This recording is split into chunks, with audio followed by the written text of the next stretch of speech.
Hey folks, Cooley here. Got another one of your emails about high-tech cars and modern driving. This one comes in from Hayden E., who says, a friend and I were talking about the Model 3, and he made the observation that it's easier for manufacturers to offer large screens with menus instead of investing the time, effort, and money in developing physical controls.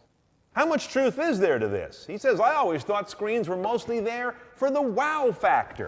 Yes, that is true, Hayden. Screens do offer a wow factor in a car. When a car maker can go that way, they know they're going to get someone to go, wow, that looks pretty great. But there's a lot more going on that is more sensible than just the panache of LCD. Let's take a look at some of those reasons. First of all, maps have really driven screens a lot. You just can't do navigation without an LCD screen of some kind. We used to have OnStar Nav that gave you very simple text and arrows. Then turn left onto Fisher Road. Who would accept that today, even in a really cheap car? So maps really drive this hard, and the total profusion of them. Then there are cameras. Very few cars don't come with a camera anymore. The rear view camera is ubiquitous now.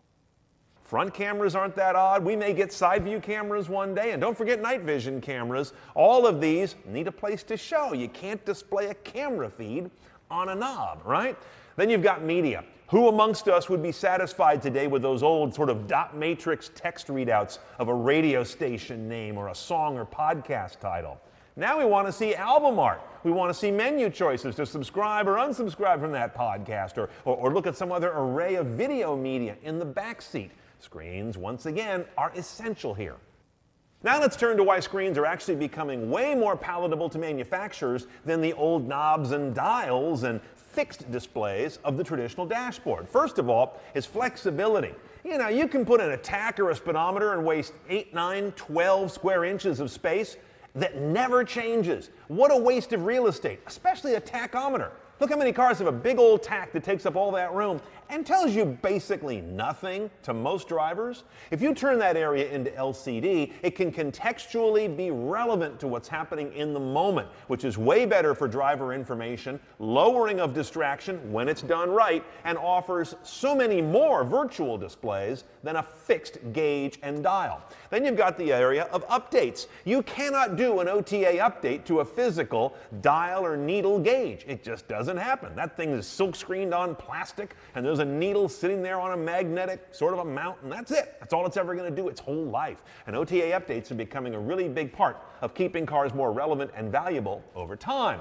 Now, there's also the area of cost. You look at it and say, okay, wow, the latest technology, screens, that's got to be expensive. Why are car makers going this way? Are they sticking it to me in the MSRP? Well, maybe. That's a different discussion.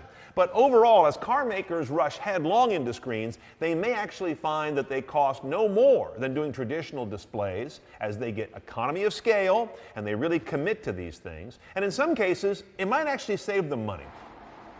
Now, for example, that Model 3 that you and your friend were looking at is a car that is basically a screen, and that's about it. I have heard that a car maker doing that can save a few $100s per car versus having a screen and some dials, gauges, and knobs. I mean, when they go completely screen, they can see some cost efficiencies. Let's just guess that Tesla saves $300 per car by going straight up single LCD in that dramatic way.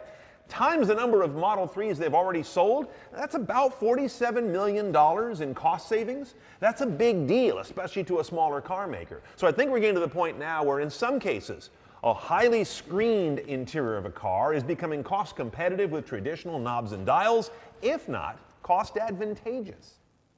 Now that Model 3 is an extreme example of screenism, right? I mean, no other car does that, and we at Roadshow don't think a lot of other cars will in the near term. Our opinion is that the best cars out there today are using a lot of screens, including some screens that control other screens, like you'll see in Hondas or Audis, but also have a nice mix of traditional switchgear, which is able to take advantage of quick muscle memory and sometimes just a kind of tactile and physical feedback that fits the task better than anything you can do on a touch panel, at least for now. Keep those emails coming. I'm here to answer your questions about high-tech cars and modern driving. It's Cooley at theroadshow.com.